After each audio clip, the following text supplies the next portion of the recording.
அஸ்ஸலாமு அலைக்கும் வரஹ்மத்துல்லாஹி வரகாத்துஹு. இது செட்டிநாட்டு பலகாரம். இதுக்கு பேர் வந்து பாசி பயித்து பணியாரம்னு சொல்லுவாங்க. இது பாசி பருப்பு வெல்லம் வச்சு பச்சரிசி வச்சு செய்கிறது. இந்த பணியாரத்தை வந்து எப்படி செய்யலான்றதை வந்து நம்ம வீடியோவுக்கு வாங்க, நம்ம வீடியோவில் பார்த்து தெரிஞ்சுக்கலாம்.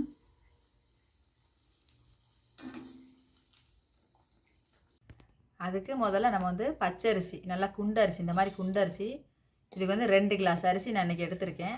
இந்த அரிசி முதல்ல நம்ம வந்து ஊற வைப்போம். நல்லா ஒரு 2-3 மணி நேரம் ஊறட்டும். இந்த அரிசி ஊறிட்டு மாவு அரைச்சிட்டு அதுக்கப்புறம் நம்ம இந்த மாவை எப்படி சேர்ப்போங்கிறத வந்து அப்புறமா நம்ம வந்து உங்களுக்கு வீடியோவில் காட்டுறேன். அரிசி நல்லா ஊறிடுச்சு. நம்ம இதை தண்ணியை வடிகட்டிட்டு அதாவது வெள்ளை துணியில் போட்டு நம்ம வந்து கொஞ்சம் ஈரம் போகிற, ரொம்ப ட்ரையாக காய வேணாம், கொஞ்சம் லைட்டாக ஈரம் போகிற வரையும் நம்ம இந்த அரிசியை வந்து கொஞ்சம் உணர்த்துவோம். நம்ம இடியப்பத்துக்கெலாம் அரைப்பம் பாருங்கள், அந்த மாதிரி பக்குவம் இருந்தால் போதும். நல்லா இதை கொஞ்சம் உணர்த்திக்கிடுவோம். ஈரம் போகிற வரையும், ரொம்ப ட்ரையாக காய வேணாம், ஈரம் போகிற வரையும் கொஞ்சம் நேரம் ஃபேன் போட்டு கொஞ்சம் நேரம் அந்த ஈரம் போகிற வரையும் இது பண்ணிவிட்டு நம்ம இதை மாவை அரைச்சி சளிச்சிட்டு நம்ம அப்புறமா பார்க்கலாம் வீடியோவை. மாவு அரைச்சிட்டோம். நேரத்துக்கு நம்ம வந்து நல்லா ஒரு மீடியம் சைஸ் ஜல்லடையில் போட்டு நம்ம இதை சளிச்சு மாவை எடுத்துக்கிடுவோம். இதை வந்து நம்ம மீடியம் ஜல்லடையில் போட்டு மாவை எடுத்துக்கிடுவோம்.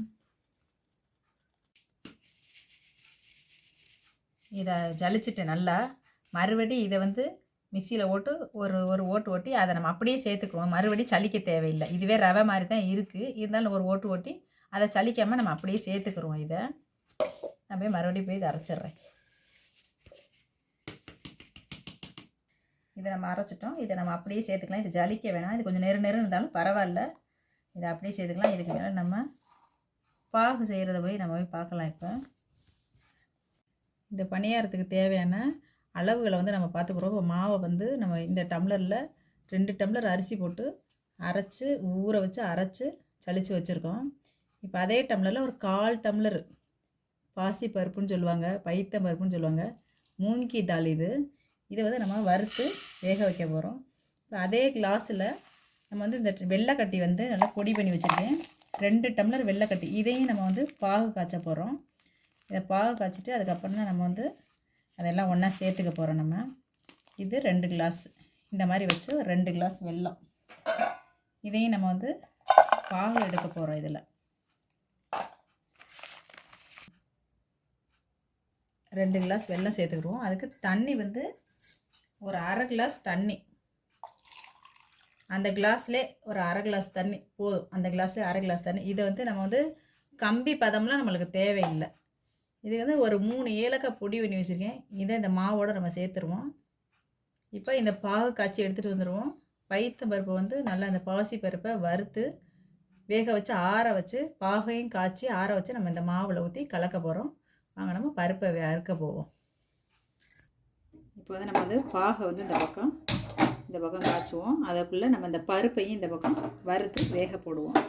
இது ரொம்ப வறுக்க தேவையில்லை. இதுக்கு லேசாக எல்லாம் வறுத்துட்டு போட்டால் போதும். இது வந்து குலையக்கூடாது. இது வந்து பருப்பு வந்து இந்த பணியாரத்தில் வந்து முழுசாக தான் இருக்கும். இந்த பருப்பை வந்து எல்லாம் வறுத்தா போதும்.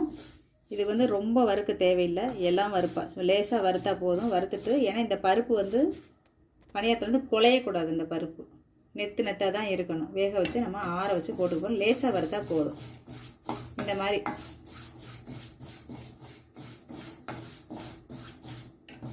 இந்த மாதிரி லேசாக வறுத்தா போதும். நம்ம இதில் தண்ணி சேர்த்துக்கிடுவோம். இது கொஞ்சம் அப்படியே வேகட்டும். இது அப்படியே வேக போட்டு நம்ம மூடி போட்டு கொஞ்சம் நேரம் அப்படியே வேக வைக்கலாம். இது ஒரு 10 நிமிஷம் இதை வந்து நம்ம அப்படியே மூடி போட்டு 10 நிமிஷம் அப்படியே வேகட்டும். நம்ம பக்கத்தில் பாகு நம்மளுக்கு ரெடி ஆகிக்கிட்டு இருக்குது. இந்த பாகை கொஞ்சம் நம்ம அப்படியே கிண்டி விடுவோம். எப்பவுமே வெள்ளையாக இருக்க வெல்லம் எடுக்காதீங்க. இந்த மாதிரி கருப்பாக இருக்க வெல்லம் வந்து நல்லது, உடம்பு கூட நல்லது. இது நல்லா கொஞ்சம் வெல்லம் கரையிற வரையும் இருந்தால் போதும். கம்பி பதம்லாம் அதெல்லாம் எதுவும் தேவையில்லை. இந்த வெள்ளைக்கட்டி கரைஞ்சால் போதும். கரைஞ்சிட்டோன்னா நம்ம வடிகட்டி ஆற வச்சு பலகாரத்தில் நம்ம மாவில் சேர்த்தோம்னா பலகாரம் நல்லாயிருக்கும். வெல்லம் கரைஞ்சிருச்சு. இப்போ பாருங்கள், இந்த பதம் இருந்தால் போதும். இது வந்து கம்பி பதம்லாம் எதுவும் தேவையில்லை. இந்த வெல்லம் கரைஞ்சி இந்த மாதிரி கொதிச்சா போதும். நம்ம இதை வந்து அந்த பாகை வந்து வடிகட்டி ஆற வச்சு நம்ம வந்து அந்த மாவில் சேர்த்து கலக்கி இன்றைக்கி வச்சுட்டு நாளைக்கு தான் வந்து நம்ம பணியாரம் வந்து சுட போகிறோம்.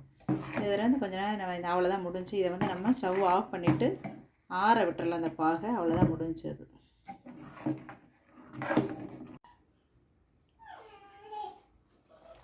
இந்த வந்த அளவுக்கு வெந்தாச்சு.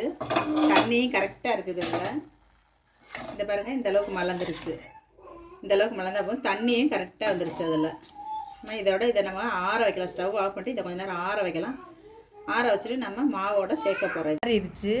இப்போ நம்ம இந்த பாசி பருப்பு, வெல்லம் பாகு எல்லாத்தையும் இந்த மாவில் சேர்த்து நம்ம அந்த பாசி பருப்புக்கு தேவையான மாவை வந்து இன்றைக்கி ரெடி பண்ணி நம்ம வைக்க போகிறோம். இந்த வெல்லம் பாகையும் நம்ம வந்து இது கூட சேர்ந்து வடிகட்டி ஊற்றிக்கிடுவோம். இந்த வெள்ளைப்பாகை ஆறிடுச்சு. அதையும் நம்ம இது கூட சேர்த்து மாவை வந்து கிளக்கணும். நம்ம ஊற்றி கலக்கிக்கிறோம். எல்லாமே ஆற வச்சு தான் சேர்க்கணும். இந்த பணியாரத்துக்கு வந்து ஆற வச்சு தான் நம்ம சேர்க்கணும். இந்த பணியாரத்துக்கு வந்து இந்த பாசி பருப்பு வந்து இந்த பச்சை அரிசி மாவு, இந்த பாசி பருப்பு வேக வச்சது, ஏலக்காய் பொடி, இந்த அரிசி மாவு எல்லாத்தையும் நம்ம வந்து நல்லா ஒரு இட்லி மாவு பதத்தில் நம்ம வந்து கலக்கி வச்சுக்கிறோம். நம்ம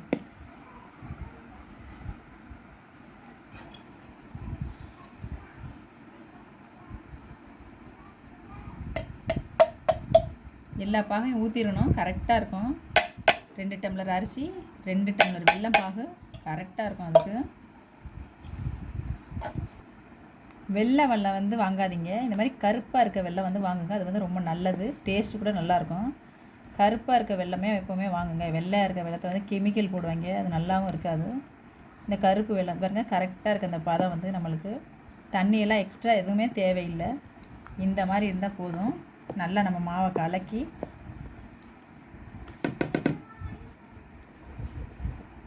இந்த மாதிரி நல்ல ஒரு கெட்டியான ஒரு இட்லி மாவு பதத்தில் இருந்தால் கரெக்டாக இருக்கும். இது வந்து அதிரசம் மாதிரி இல்லை.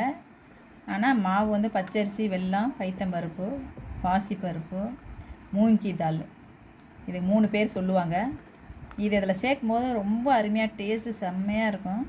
நீங்கள் நல்லா செஞ்சு பார்த்து சொல்லுவீங்க நீங்களே, ஆமாம் அருமையாக இருக்குன்னு. இந்த பதம் போதும் நம்மளுக்கு. இதோட முடிச்சாச்சு. இதை அப்படியே நம்ம வச்சுட்டு நம்ம இதை ஒரு கிளாத் இப்போ வந்து நல்லா கலந்தாச்சு. இது ஆறிடுச்சு கூட. இருந்தாலும் லேசாக வெதுன்னு ஒரு சூடு இருக்குது. அதனால் நம்ம என்ன செய்வோம், இதை வந்து ஒரு கிளாத் ஒன்று போட்டு நல்லா இதை வந்து கிளாத்து போட்டு தான் மூடணும். ஏன்னா எறும்பு போகாமல், பூச்சி போட்டு போகாமல் இருக்கும். நல்லா கிளாத் போட்டு மூடி நல்லா இதை ஒரு வேடு கட்டி அப்படியே வச்சிடணும். ஏன்னா இது வந்து வேர்வை வந்து இதில் போகக்கூடாது. இந்த மாதிரி கிளாத் போட்டு கீழே வந்து ஒரு பாத்திரத்தில் தண்ணி ஊற்றி அதை மேலே இதை வச்சுட்டு எறும்பு இருந்தால், இல்லைன்னா ஒன்றும் பிரச்சனை இல்லை. இது வந்து அந்த ஆவி வந்து வெளியே போனேன்னா மூடி வச்சோம்னா வேர்வை தண்ணி அது உள்ளே வடிஞ்சு மாவு நீத்து போயிடும். அதனால் துணி போட்டு தான் மூடணும். தட்டு போட்டு இதில் எக்காரத்தை கொண்டு மூடக்கூடாது. கொஞ்சம் லேசாக விதன்னு இருக்குது. அதில் எப்படியும் வேர்வை வரும். நம்ம இதை வந்து எறும்பு வரும்னா கீழே ஒரு பாத்திரத்தில் தண்ணி ஊற்றி அதை இது மேலே வச்சாலும் பிரச்சனை இல்லை. வெளியே வச்சலாம். இதை வந்து நாளைக்கு காலையில் தான் நம்ம வந்து ஒரு 10 மணிக்கு, ஒரு 10 மணி 12 மணி நேரமாவது இது ஊறணும் அந்த மாவு. இதை நாளைக்கு காலையில் நம்ம ஒரு 10 மணிக்கு இன்ஷால்லா இதை செய்ய போகிறோம். நாளைக்கு பார்க்கலாம் மிச்ச வீடியோவை. இப்போ நம்ம மக்கிய நாள் காலையில் ஆயிடுச்சு. துறப்போம் அது எப்படி இருக்குன்னு பார்ப்போம். மாவு நல்லா வந்திருக்குது. இந்த பதத்தில் தான் இருக்கணும். மாவு வந்து இந்த பதத்தில் தான் இருக்கணும். இப்படி ஊற்றும் போது இப்படி ஊற்றணும். அந்த பதத்தில் தான் இருக்கணும். பக்கத்தில் சட்டியில் எண்ணெய் வச்சுருக்கோம். எண்ணெய் சூடாகட்டும். எண்ணெய் சூடானா ஒவ்வொரு பணியாரமாக தான் இதை வந்து ஊற்றி எடுக்கணும். இந்த பாசி பயிற்று பணியாரம் வந்து நிறையா போட்டுலாம் ஊற்றக்கூடாது. ஒவ்வொரு பணியாரமாக ஊற்றி தான் எடுக்கணும். பொறுமையாக எடுக்கணும். அதை எண்ணெய் சூடாயிருச்சு. நம்ம பணியாரத்தை மொதல் ஊற்றி பார்க்கலாம். பிஸ்மில்லா.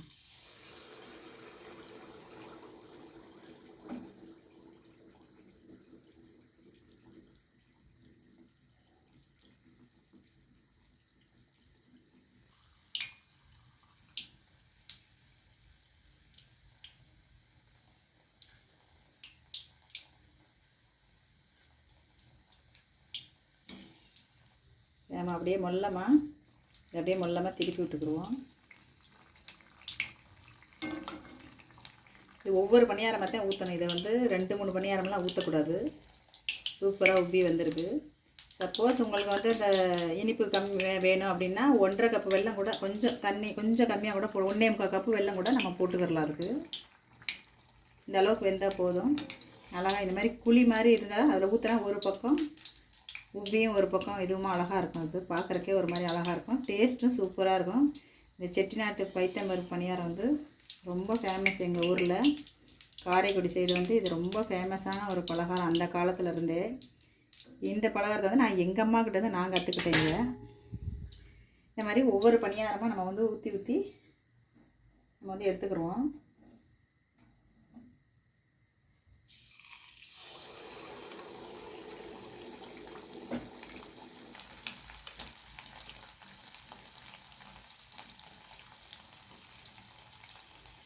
நம்ம பாகு எடுக்கும்போது ஊற்றின தண்ணியை வந்து கொஞ்சம் ஒரு 1/4 கிளாஸ் வத்துற அளவுக்கு கொதிக்க விட்டால் போதும். நம்மளுக்கு வந்து கம்பி பாதம் வரணும்னா அதுக்கு அவசியம் இல்லை. அதிரசம் மாதிரி கம்பி பாதம்லாம் தேவையில்லை. இதுக்கு ஓரளவுக்கு நல்லா ஒரு தண்ணி சுண்டி வந்தால் போதும். அதுக்கு எடுத்து 1/4 கிளாஸ் சுண்டி வந்தால் போதும். 1/2 கிளாஸ் தண்ணியில் 1/4 கிளாஸ் தண்ணி சுண்டி வர அளவுக்கு கொதிக்க விட்டால் போதும் நம்மளுக்கு. இந்த மாதிரி ஒரு பணியாரமாக சுட்டு நம்ம இதை எடுத்துக்கிற போகிறோம். அவ்வளோதான். இதுதான் நம்ம செட்டிநாட்டு காரைக்குடி சைடு பாசி பயித்து பணியாரம். இதுதான் அது. இதே மாதிரி ஒவ்வொரு பணியாரமாக நம்ம சுட்டு எடுத்துக்கலாம். நம்ம இது எல்லாத்தையுமே அழகாக வந்திருக்கு. நம்ம நினச்ச மாதிரி சூப்பராக வந்திருக்கு. இந்த மாதிரி ஒவ்வொரு பணியாரமாக நம்ம அதில் எண்ணெயில் போட்டுக்கிடுவோம். இந்த பணியாரத்தை கண்டிப்பாக நீங்கள் வீட்டில் செஞ்சு பாருங்கள். ரொம்ப நல்லாயிருக்கும். பச்சரிசி எதுவாக இருந்தாலும் பரவாயில்ல. மொத்தம் பச்சரிசி எந்த அரிசியாக இருந்தாலும் பரவாயில்ல, நல்லா வரும் இது.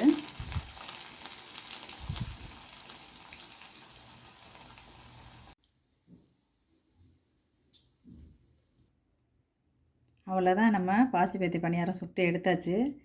இதை சுடும்போது உங்களுக்கு வந்து மீடியம் ஃப்ளேம்லேயே வச்சுக்கிறங்க. வெள்ளங்கிறனால தீஞ்சிரும். ரெண்டாவது சப்போஸ் தண்ணி அதிகமாகிருச்சு, மாவு ஒரு அரிசி வந்து அரிசி தண்ணி இழுக்கும், ஒரு அரிசி தண்ணி விட்டு போகும். அப்படி இருந்தாக்க நீங்கள் அப்படியே நிப்பாட்டிட்டு ஒரு டம்ளர் அரிசி ஊற வச்சு மறுபடியும் இடித்து மிக்சியில் போட்டு பொடிச்சு இந்த மாவு கூட சேர்ந்து கலந்து சுடுங்க. சூப்பராக வரும். வேறு எந்த மிஸ்டேக்கும் ஆகாது. மறுபடியும் போட்டு சுட்டால் நல்லா அருமையாக வரும். இதே மாதிரி நீங்களும் வீட்டில் செஞ்சு பாருங்கள். எனது பலகாரம் ரொம்ப நல்லா அழகாக வந்திருக்கு. உங்களுக்கும் செஞ்சு பார்த்து பிடிச்சிருந்துச்சுன்னா சப்ஸ்கிரைப் பண்ணுங்கள். ஃப்ரெண்ட்ஸுங்களுக்கெல்லாம் ஷேர் பண்ணுங்கள். இன்ஷா அல்லாஹ்.